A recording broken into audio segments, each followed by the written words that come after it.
오늘은 스데반처럼이라는 제목으로 하나님의 말씀을 살펴보겠습니다. 오지 여행 전문가여서 바람의 딸이라는 별명을 가지고 있었던 한비야 씨가 있습니다. 이분이 긴급 구호를 해보지 않겠느냐는 제안을 받고 이것이 어떤 것인지를 맛보기 위해서 케냐를 가게 되어집니다. 이 케냐에서 이동병원에 40대 중반의 케냐인 안과 의사를 만나게 됩니다. 알고 보니까 이분을 만나려면 대통령도 며칠을 기다려야 할 정도로 유명한 의사였습니다. 그럼에도 이런 깡촌에서 전염성 풍토병 환자들을 아무렇지도 않게 만지고 치료하고 있는 이분이 궁금한 것입니다. 그래서 이렇게 물었습니다. 당신은 아주 유명한 의사이면서 왜 아무도 알아주지 않는 이런 험한 곳에서 일하고 있어요? 이분이 어금니가 모두 보일 정도로 활짝 웃으면서 이렇게 대답을 했습니다. 내가 가지고 있는 기술과 재능을 돈 버는 데만 쓰는 건 너무 아깝잖아요. 그러나 무엇보다도 이 일이 내 가슴을 몹시 뛰게 하기 때문이에요. 이 말을 듣는데 벼락을 맞는 것 같이 온몸이 전율이 일어나고 머릿속이 찌릿해졌다고 합니다. 서슴없이 가슴 뛰는 일을 하고 있다고 말하는 이분이 너무 부러운 거예요. 그러면서 자신도 언젠가는 저런 말을 하는 사람 됐으면 좋겠다라는 생각을 가졌다고 합니다. 그러면서 긴급 구호 활동가가 되어집니다. 어느 날 한 대학생이 한비야에게 이렇게 물었습니다. 재미있는 세계 여행이나 계속하지 왜 힘든 긴급 구호를 하세요? 이 말을 듣자마자 이렇게 대답을 했습니다. 이 일이 내 가슴을 뛰게 하고 내 피를 끓게 만들기 때문이죠. 대학생의 눈에는 당연히 재밌고 안전한 세계 여행이 더 좋아 보이는 것이죠. 그런데 오지 전문가라는 이 한비야는 힘들고 위험해 보이는 이 선택을 한 것입니다. 이게 이해가 잘 안 가는 거예요. 그래서 한비야는 자신이 왜 이런 선택을 하게 되었는지를 이렇게 설명을 했습니다. 난 적어도 세상 많은 사람들에게 세장 밖은 불확실하여 위험하고 비현실적이며 백전백패의 무모한 뿐이라는 말은 사실이 아니라는 것을 알려주고 싶다. 세장 밖의 삶을 살고 있는 한 사람으로서 세장 밖의 충만한 행복에 대해 말해주고 싶다. 세장 안에서는 도저히 느낄 수 없는 이 견딜 수 없는 뜨거움을 고스란히 전해주고 싶다. 제발 단 한 번만이라도 자신의 가슴을 뛰게 하는 일이 무엇인지 진지하게 생각해 보라고 권하고 싶다. 저는 이 글을 보는데 두 종류의 신앙이 있다라는 생각이 들었습니다. 세장 속에 살아가는 신앙, 세장 밖을 비상하는 신앙입니다. 이 둘은 맛보는 것이 완전히 다릅니다. 세장 밖은 위험해 보여요. 하지만 세장 안에서는 도저히 느낄 수 없는 가슴 뛰게 하는 충만한 행복을 맛볼 수 있다는 거죠. 그렇기 때문에 세장 안에서 좀 나오라는 거예요. 세장 밖으로 좀 도전해 보라는 것이죠. 저는 이 글을 보는데 개척할 때 생각이 참 많이 났습니다. 개척한다라는 것은 세장 안에서 세장 밖으로 도전하는 것이죠. 왜 개척을 하겠어요? 세 장 밖에 가슴 뛰게 하는 충만한 행복을 맛보고 싶은 것이죠. 저만 그렇다라고 생각하지 않습니다. 개척을 하고 나서 많은 분들이 안정적인 교회를 뒤로 하고 하나님의 인도를 따라서 개척 교회에 참여를 했어요. 하나님은 왜 하필이면 힘든데 이런 개척 교회로 우리를 불렀을까요? 고생 좀 죽도록 해보라 그랬을까요? 세 장 밖에 있는, 세 장 안에서는 맛볼 수 없는 가슴 뛰는 충만한 행복을 맛보라는 초대인 것이죠. 요즘에 제가 제 모습을 살펴보니까요, 다시 세 장 안으로 들어가서 안주하려는 모습이 너무 많다라는 생각이 들었습니다. 그래서 오늘은 설교를 하면서 공적으로 제가 회개를 하려고 그래요. 앞으로는 세 장 안에 갇혀 있는 이 안주함에 거하지 않으려고 합니다. 세 장 밖으로 다시 도전하고 하나님께서 원하시는 것에 다시 도전하는 그 삶으로 나아가려고 하고 있는데 많이 기도해 주시면 감사하겠습니다. 오늘 말씀을 보면 세 장 안이 아니라 세 장 밖으로 나와서 비상하면서 맛보는 충만한 행복, 이것을 누리고 있는 한 사람을 소개합니다. 스데반이라는 사람입니다. 먼저 그는 이 정도까지만 해라는 세 장을 과감하게 버리고 있다고 생각합니다. 원래 이 스데반은 7명의 일꾼 중에 한 사람으로 뽑혔습니다. 7명의 일꾼의 역할은 사도들을 대신해서 과부들의 구제를 섬기는 것이었습니다. 요즘 같으면 교회에서 이웃사랑 분과를 섬기거나 안내를 섬기거나 이런 일을 하라고 뽑혔습니다. 그런데 스데반이 어떻게 사역을 하고 있을까요?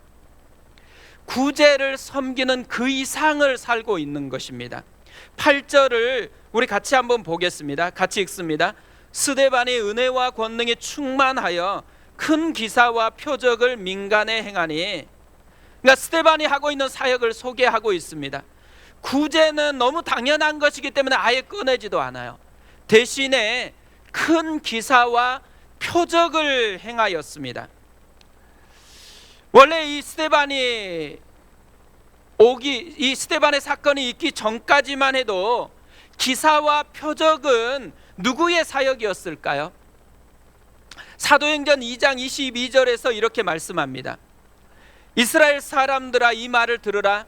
너희도 아는 바와 같이 하나님께서 나사렛 예수로 큰 권능과 기사와 표적을 너희 가운데서 베푸사 너희 앞에서 그를 증언하셨느니라. 먼저는 이 기사와 표적은 하나님의 사역이었습니다. 우리 주 예수 그리스도께서 행하셨던 사역이었습니다. 또 사도행전 2장 43절에서는 이렇게 말씀합니다. 사람마다 두려워하는데 사도들로 말미암아 기사와 표적이 많이 나타나니, 이 기사와 표적은 이제는 예수 그리스도의 제자였던 사도들의 사역이 되었습니다. 그러니까 기사와 표적을 행하는 것은 교회에서 맡긴 사역이 아니에요. 그런데 스데반은 이 구제 봉사만 잘해도 되는데 사도들이 했던 그 사역까지 지금 하고 있다라는 것이죠. 그러니까 세 장 안에서 세 장 밖으로 뛰어나왔다라는 것입니다. 그뿐만 아니라 이 스데반의 사역은 여기서 멈추지 않습니다. 한 걸음 더 나아가서 이제는 복음을 전하는 말씀 사역까지 하고 있습니다. 9절에 이렇게 되어 있습니다. 이른바 자유민들, 즉 구레네인, 알렉산드리아인, 길리기아와 아시아에서 온 사람들의 회당에서 어떤 자들이 일어나 스데반과 더불어 논쟁할세. 왜 회당에서 논쟁을 했을까요? 스데반이 각 회당을 돌아다니면서 예수님이 구원자라고, 예수님이 그리스도라고, 당신들도 예수를 영접해야 된다라고 복음을 선포했기 때문에 그런 것이죠. 그러니까 스데반은 지금 설교 사역을 하고 있다라는 것이죠. 완전히 세 장 안에서 세 장 밖으로 뛰어나왔다라는 것입니다. 왜 이렇게 스데반은 튀고 있을까요? 선을 넘어서 세 장 밖에 나와서 왜 이렇게까지 사역을 하고 있을까요? 저는 이 스데반이 붙들고 있는 기준이 좀 다르기 때문이라고 생각합니다. 스데반은 지금 교회가 맡긴 사명의 기준을 가지고 살고 있는 것이 아니에요. 예수님께서 제자들에게 맡겼던 사명을 기준으로 해서 살고 있다라는 거죠. 교회가 맡겼던 사명은 구제 봉사하는 것이었습니다. 그런데 예수님께서 맡겼던 사명은 무엇이었을까요? 사도행전 1장 8절에서 이렇게 말씀합니다. 오직 성령이 너희에게 임하시면 너희가 권능을 받고 예루살렘과 온 유대와 사마리아와 땅끝까지 이르러 내 증인이 되리라 하시니라. 예루살렘에서 사마리아 또 땅끝까지 이르러서 증인이 되는 것이었습니다. 그러니까 예수님은 제자된 우리에게 세 장 안에 갇혀 있지 말고 끊임없이 세 장 밖을 나와서 도전해야 된다라고 계속해서 말씀했다라는 것이죠. 저는 그리스도인들이요, 교회에서 맡긴 일만 한다, 굉장히 불행할 거라고 생각합니다. 교회에서 맡긴 것도 너무너무 힘들다, 아마 굉장히 괴로울 것입니다. 그런데요, 우리가 살아가야 될 기준은 교회에서 시키기 때문에 하는 게 아니라는 거예요. 예수님께서 우리에게 주신 사명이기 때문에 행하는 것입니다. 우리가 생각하는 것보다 하나님은 우리를 더 크게 여기세요. 우리 안에서 더 큰 행복을 누리기를 원하시고 있다라는 것이죠. 아마 많은 분들은 교회에서 봉사만 잘해도 칭찬받을 거예요. 스데반도 그랬을 거라고 생각합니다. 그냥 이웃들에게 구제 활동만 잘했어도 충분히 잘하고 있다고 칭찬받았을 거예요. 스데반이 이 정도까지로 만족해 버렸으면 오늘 하나님은 그의 이름을 기억하지 않았겠죠.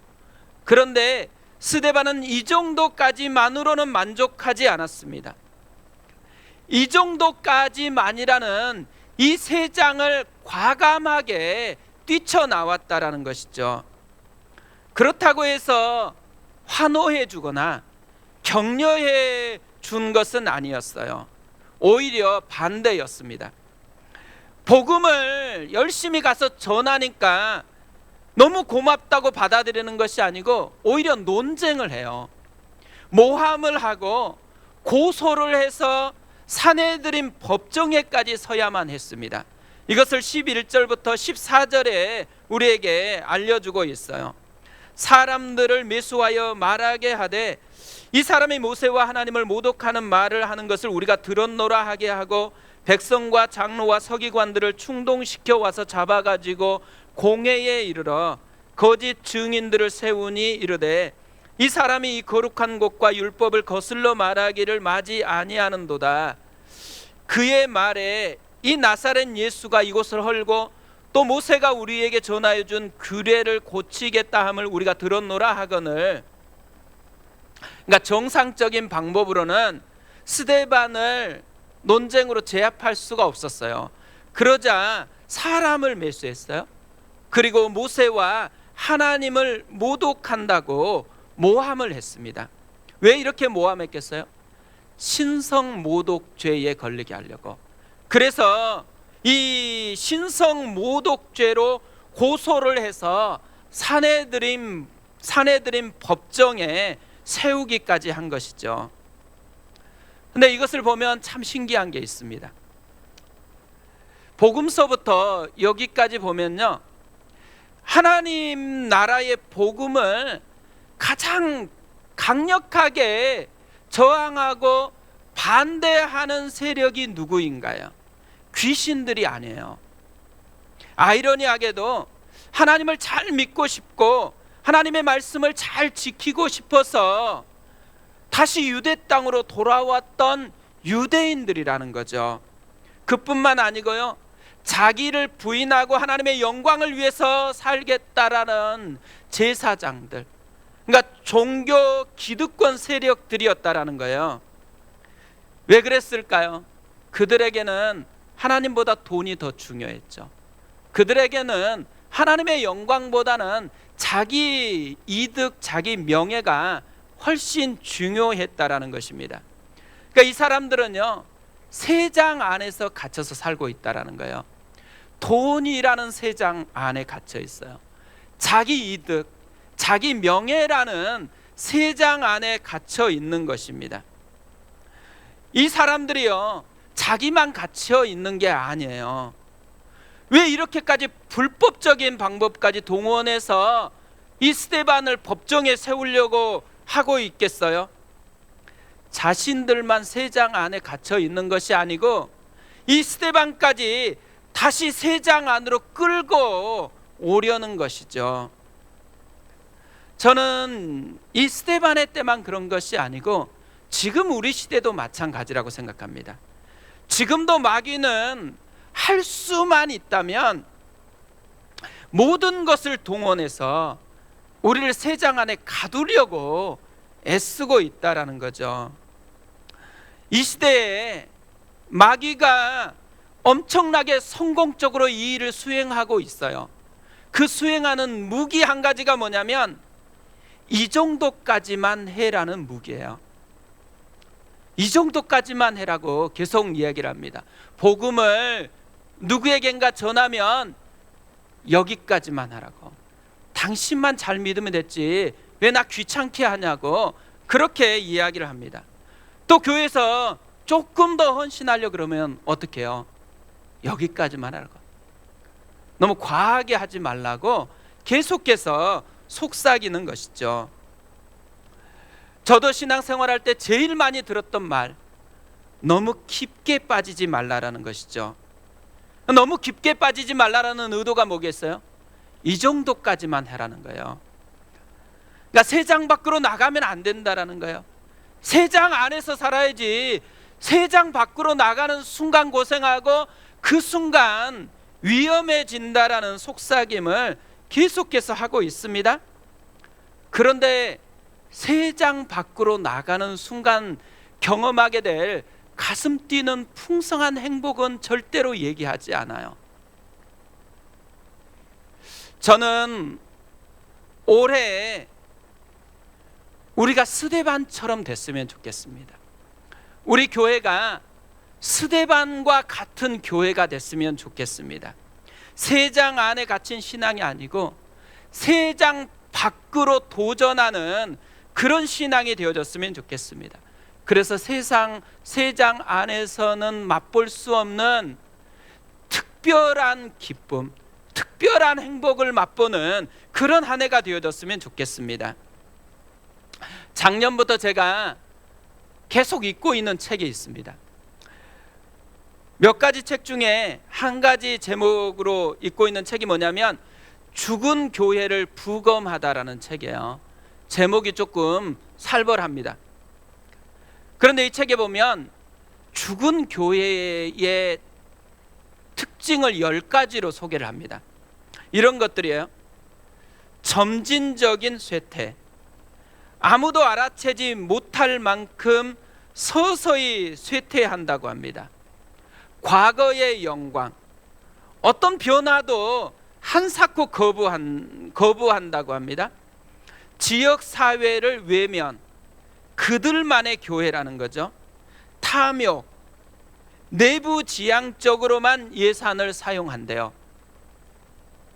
지상명령 망각, 어느 순간 지상명령에 대한 순종이 사라져버린대요. 취향이 이끄는 교회, 언제나 나 자신을 위한 성도들로 가득 찬대요. 목사의 잦은 교체, 목사들은 성도들과 갈등을 최소화하는 안전한 길을 선택한대요. 기도 생활의 부재, 이런 교회는 좀처럼 함께 기도하지 않는데요, 사라진 비전, 교회의 목적과 사명을 잃어버린대요. 교회 시설을 둘러싼 갈등, 선한 청지기가 아니고 교회 시설에 집착을 한대요.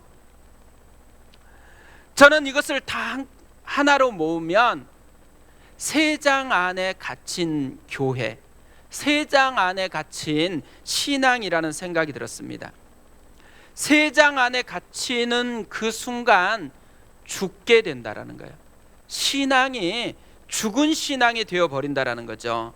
그러면서 죽지 않으려면 어떻게 해야 될 것인지 공세적인 신앙이 돼야 되고 공세적인 교회가 돼야 된다라고 도전합니다. 공세적인 신앙이 뭘까요? 공세적인 교회가 된다라는 게 뭘까요? 스데반처럼 되는 거라고 생각합니다. 스데반처럼 세 장 밖으로 나오는 도전을 하는 그런 신앙, 그런 교회가 돼야 된다라는 거죠. 우리는 세 장 안에 갇혀 있을 것이냐, 세 장 안을 벗어나서 도전할 것이냐가 선택의 문제라고 생각하기 쉬운데요, 그렇지 않다라는 거예요. 세 장 안에 갇혀 있는 그 순간 죽은 신앙이 되어버리기 때문에 반드시 세 장 밖으로 도전하는 그런 신앙이 돼야 된다라는 것이죠. 저는 우리 교회가 앞으로 가야 될 길, 세 장 안에서 나와서 세 장 밖을 도전하는 거라고 생각합니다. 공세적인 신앙, 공세적인 교회가 되는 것이죠.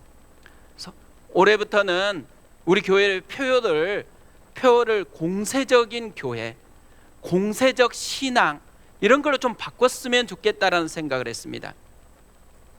우리가 어떻게 하면 세 장 밖으로 나오는 신앙이 될 수 있을까요?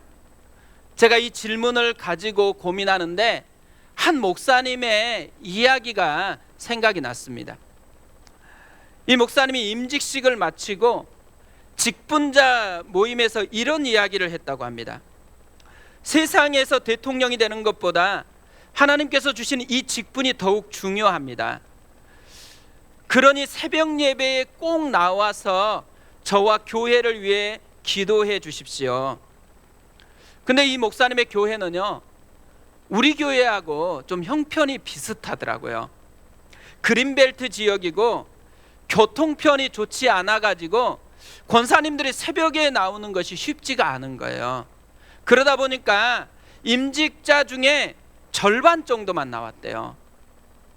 새벽 예배 나오지 않는 권사님을 만난 거예요. 목사님이 권면을 했습니다. 그랬더니 너무 바빠서 시간이 없다고 대답한 거예요.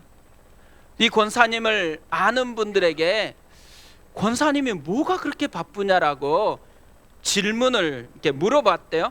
그랬더니만 이렇게 대답을 했습니다. 그 권사님이 고추 농사를 엄청 짓습니다. 얼마나 지극정성으로 짓는지 아마 이 근방에서 최고일 겁니다. 제가 경상도가 아니어갖고, 그래서 이 권사님을 다시 만나서 이렇게 권면을 했대요.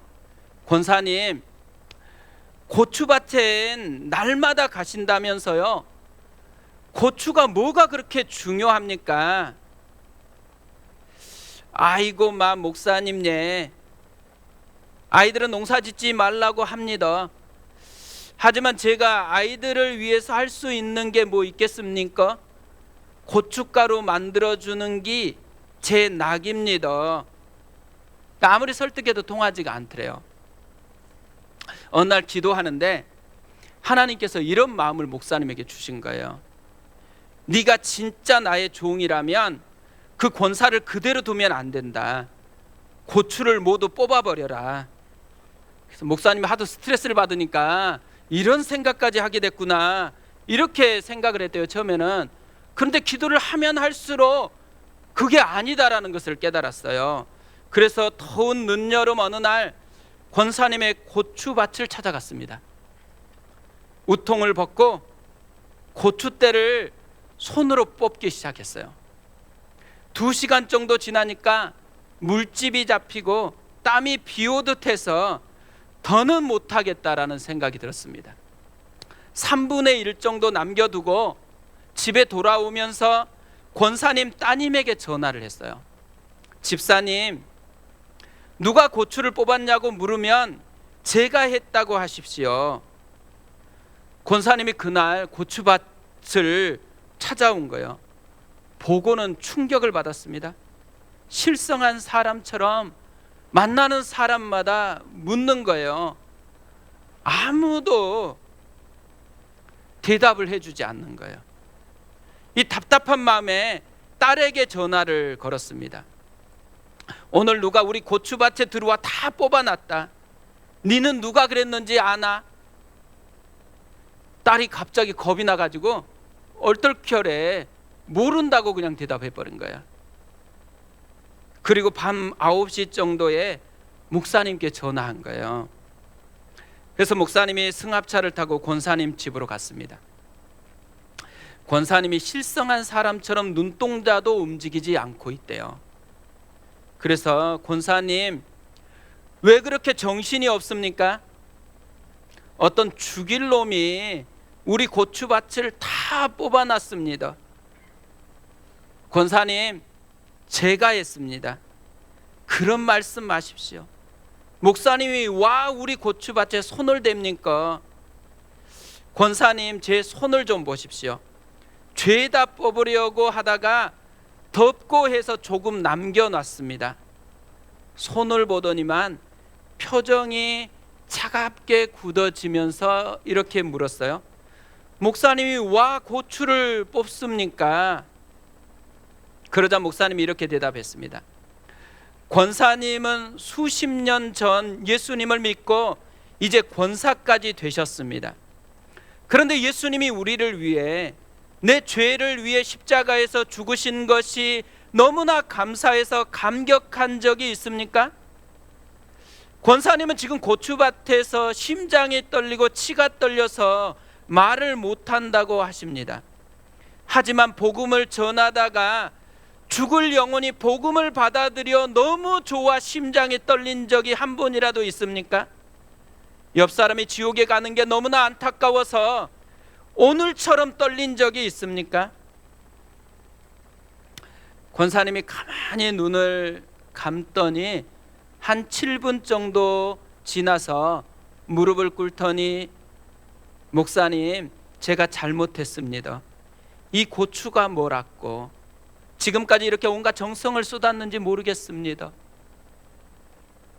그리고 다음 날 새벽에 권사님이 새벽 기도에 나왔대요. 그런데 보니까 교회에 나온 지 3개월 정도밖에 안 되는 초신자를 함께 데리고 왔대요. 너무 반가워서 이 초신자분에게 물었어요. 아니, 어떻게 새신자가 새벽 기도까지 나오시게 됐습니까? 목사님, 지도 권사님 반 옆에 고추를 심어 놨는데요, 고추가 모두 뽑혔다는 소문을 듣고 나오게 됐습니다. 그날 이후에 권사님이 식혜를 만들어 페트병에 담아 다니면서 전도를 했대요. 그리고 그해 12월 권사님이 전도에서 세례받은 영혼이 11명 됐다라고 이야기를 했습니다. 제가 왜 이 권사님 이야기를 할까요? 저도 오늘부터 이제 무조건 고추밭 다 이렇게 뽑겠다라고 이 이야기를 하고 싶었을까요? 그렇지 않아요. 그러니까 스데반은요, 고추를 뽑았기 때문에 세장 밖으로 나온 게 아니에요.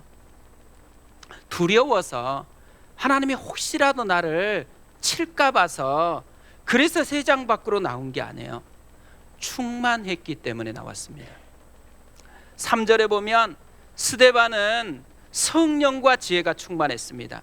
5절에 보면 스데반은 믿음과 성령이 충만했습니다. 8절에 보면 스데반은 은혜와 권능이 충만했습니다. 10절에는 지혜와 성령이 충만했습니다. 스데반은 성령이 충만하고 지혜가 충만하고 믿음이 충만하고 은혜가 충만하고 권능이 충만했다라는 것이죠. 저는 이 모습을 보는데요, 되게 이렇게 마음이 찔리더라고요. 반성이 참 많이 됐습니다. 왜냐하면 저는 숫자에 대한 갈망이 굉장히 많은 것을 발견합니다. 예전에도 목사님 우리 정도 숫자로는 만족이 안 되세요? 이 말을 되게 많이 들었거든요. 근데 진짜 만족이 안 되더라고요. 제 마음속에서는 숫자에 대한 생각이 참 많았어요. 그리고 수가 적기 때문에 내가 이 정도로 살고 있고 사역하고 있다는 생각을 많이 했어요. 그런데요, 숫자가 적어서가 아니고 성령이 충만하지 않기 때문에, 믿음이 충만하지 않기 때문에, 은혜가 충만하지 않기 때문에 문제라는 것이죠. 저는 개척하고 나서 제일 많이 생각한 것 한 가지가 있다면 돈이었어요. 돈이 조금만 더 많았으면 더 풍성하게 사역할 수 있는데, 이런 생각 참 많이 했거든요. 그런데 오늘 주님이 말씀해요. 돈이 적어서 너가 이런 게 아니라는 거, 충만하지 않기 때문에 문제라고 이야기하는 것이죠. 경험이 부족하거나 훈련 프로그램이 부족하거나 다른 어떤 것들이 부족하기 때문이 아니래요. 진짜 문제는 어디 있냐면 진짜로 충만해야 될 것이 충만하지 않기 때문이라는 거죠. 성령으로 충만하고 지혜가 충만하고 은혜가 충만하고 믿음이 충만하고 능력이 충만해야 된다라는 것이죠. 하나님은요, 우리에게 주고 싶어 하는 선물이 있다라는 거예요. 충만함. 이 충만하다라는 것은요, 가슴이 뛰게 하는 것이라고 생각합니다. 이 한비아처럼, 콩고의 의사처럼 가슴 뛰게 하기를 원하시는 거예요. 그래서 세상 밖으로 나오라는 것이죠. 사실 스데반은요, 갈릴리 사람이 아닙니다. 예수님은 갈릴리에서 사역을 시작하면서 제자들을 훈련시켰거든요. 이 스데반은 초대교회가 시작되면서 예수님을 믿게 된 사람이에요. 뭐를 우리에게 알려주는 거예요? 예수 믿는 지 얼마 안 됐다라는 거예요. 짧으면 1년도 안 됐다라는 거예요. 그러니까 연륜이 오래된 사람이 아니고 초신자입니다. 그럼에도 불구하고 스데반은 세장 밖으로 나와서 엄청나게 비상하고 있는 모습을 우리에게 보여주고 있어요. 신앙의 연륜이 중요하죠. 그래서 우리는 연륜이 작기 때문에 자꾸만 뭘 못한다라는 생각을 할 때가 많습니다. 그런데요, 신앙의 연륜보다 훨씬 중요한 게 있어요. 무엇으로 현재 충만해져 있느냐예요. 훈련을 받지 않아서 우리는 못한다라고 생각하는 게 많아요. 근데 어떤 훈련을 통과했느냐보다 훨씬 중요한 게 있어요. 지금 현재 내 마음은 무엇으로 충만해 있느냐예요. 우리가 어떤 좋은 교회에 그런 공동체를 경험하지 못해서 우리는 이 정도밖에 안 된다라고 생각할 때가 많아요. 그런데요, 어떤 교회를 거쳐왔느냐보다 훨씬 중요한 것은 지금 이 순간에 내 마음이 무엇으로 충만해 있느냐를 보아야 한다라는 것이죠. 주님은 어제를 보지 않아요. 지금 이 순간 내 마음에 하나님의 은혜로 충만해지기를 꿈꾸고 우리를 두드리고 있는 것이죠. 이 충만함이라는 말이 어떻게 하면 조금 더 효과적으로 설명할 수 있을까 이 생각하는데요, 예전에 보았던 글이 생각이 났어요. 이것을 이야기하고 설교를 마무리하려고 합니다. 청년부를 섬기는 전도사님이 자기 청년들에게 이 충만함이 무엇인지를 좀 설명하고 싶었어요. 그래서 어느 날 도자기하고 촛불을 가지고 왔습니다. 촛불을 켜고는 강대상에서 도자기를 덮었어요. 그리고 물어요. 빛이 보이냐? 안 보이죠. 아무도 안 보인다라고 얘기했습니다. 그래서 청년들에게 이제 도자기를 주면서 도자기를 깨라고 깨부셨어요. 깨부시고 나서 이걸 이제 좀 맞춰라고 이렇게 딱딱 이제 맞추었어요. 그리고 그 깨진 도자기 안에 다시 촛불을 밝혔습니다. 그러자 이 깨진 도자기의 틈 사이로 빛이 환하게 쏟아져 나오는 것입니다. 이 전도사님이 청년들에게 알려주고 싶었던 거, 도자기가 아니고 그 속에 있는 빛이 중요하다라는 거예요. 그런데 많은 청년들은요, 도자기가 깨졌다고, 나 상처받았다고, 난 공부 별로 못했다고, 그래서 난 못한다고 생각하는 거예요. 그런데 사실 우리가 신앙생활 할 때 보면요, 우리도 스데반과 우리를 비교해요. 난 스데반처럼 이 초창기 초대교회의 영광스러운 부흥기가 아니잖아. 그래, 나 이 정도 살아도 잘 살고 있는 거지.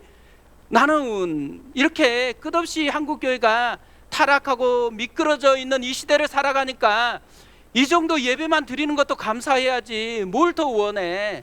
이런 생각으로 자꾸만 스데반과 나를 비교해요. 도자기와 도자기만 비교해요. 그런데요, 깨졌느냐 온전하느냐 별로 중요하지 않아요. 그 속에 빛이 있느냐 없느냐가 진짜 중요하다라는 거죠. 예수의 사랑이 내 안에 숨쉬고 있느냐, 그리스도가 나를 위해서 행하신 그 놀라운 일이 내 가슴에서 살아있느냐 그렇지 않느냐가 정말 중요하다라는 거죠.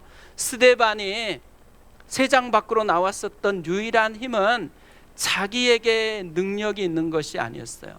자기 안에 거하시는 성령으로 말미암아 깨닫게 된 예수 그리스도의 사랑, 그것이 이 스데반을 세상 밖으로 나오는 신앙으로 만들었다라는 것이죠.